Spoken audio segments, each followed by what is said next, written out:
As Imam Reza, peace be upon him, and Musa ibn Sayyar were passing through their town on their horses, one side of the sky on the east was getting white. Suddenly they heard someone crying and weeping.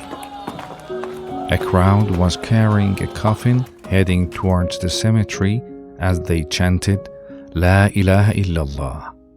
There is no God but Allah. The Imam dismounted from the horse, tied it to a tree, and walked towards the crowd. Musa did the same and walked towards the Imam.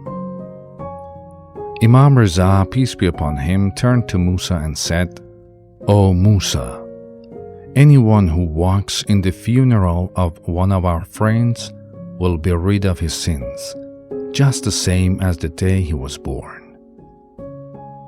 The crowd brought the coffin to the graveside. Imam Reza, peace be upon him, walked through the crowd and reached the coffin. He put his hands on the coffin and said, addressing the deceased, You shall have no fear and worry from now on. Musa asked, May I be sacrificed upon you? Do you know this man?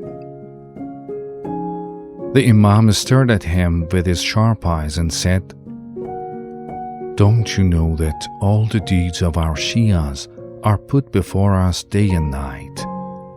If we see any fault, we ask Allah to forgive that person, and we thank Allah if we see good and praiseworthy deeds.